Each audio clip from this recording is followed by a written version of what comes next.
Good evening, fellow Toastmasters. I have been told time and time again that we are to render to all what is due to them, as in render honor to whom honor is due. But how do we determine who is honorable? How do we determine who to render honor to? Above all, how do we determine how to express the act of rendering honor to someone else? According to Heinrich Himmler, my honor is loyalty. Therefore I ask, what is honor to you?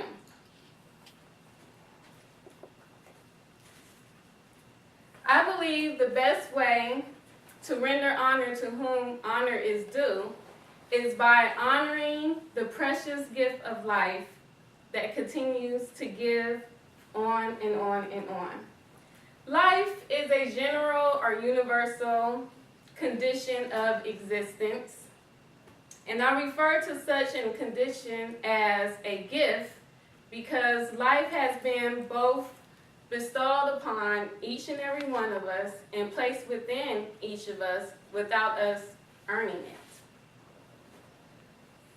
Life has been bestowed upon us as an existence. You see me, I see you. We all have arrived into this world through our mother's womb. Life has been engrafted within us as a capacity or an ability, such as a talent. Some of us may be able to sing very well. Some of us can draw or write. Now that it is clear to render honor to whom honor is due is to honor the gift of life that has been both bestowed upon us and placed within us, all humankind. So the question then becomes, how is life a gift that gives for eternity? When I think of the word eternity, I think of a continuum that never ends. Not necessarily like a line, and it's a continuum that doesn't necessarily have an ending or a beginning. So it's more so like a ring that goes on and on and on. And when I look upon this ring, I see the gift of life as a gift that gives while alive, a gift that gives after one has died, and a gift that will forever give because it never dies. Here's why.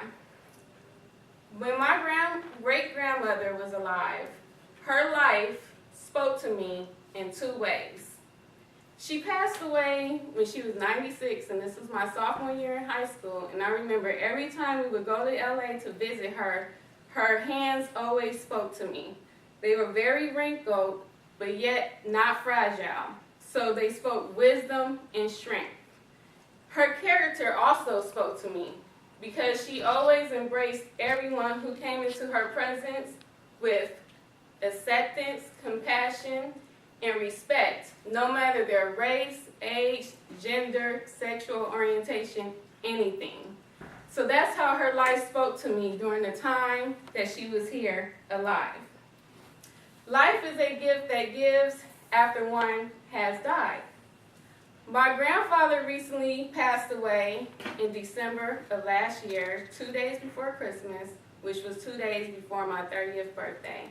And I remember when I received the phone call at 3 a.m. in the morning, I began to cry tears of both sorrow and joy simultaneously. Sorrow because, of course, he's not going to be here for my 30th birthday, and he's not going to be here to see my children grow. But I cried joy because in that moment, his life spoke values to me. I saw over the years how through his actions and not words, he taught me what it meant to be sacrificing and committed to work and provide for your families. And in that moment, I recommitted myself to continue to live on that legacy. Lastly, life is a life that forever gives and never dies. I think of Martin Luther King Jr.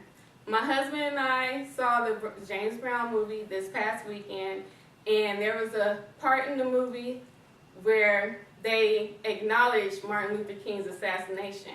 Then I began to think about a lot of movies that do that when it takes place in that time frame, and how each generation that comes into this world knows who Martin Luther King is.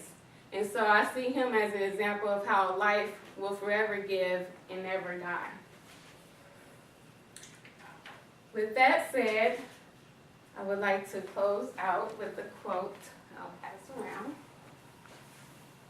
"The land of shadows wilt thou trace, and look nor know each other's face. The present mixed with reasons gone, and past and present all as one. Say, maiden, can thy life be led to join the living with the dead? Then trace thy footsteps on with me, we're wed to one eternity." My hope is to gain a new appreciation and perspective of the cycle of life by reflecting upon those who have passed, those who are still living, and how their lives has impacted us and will never die. Therefore I ask, what gift of life lives on through you, and does that gift render honor to whom honor is due? Thank you.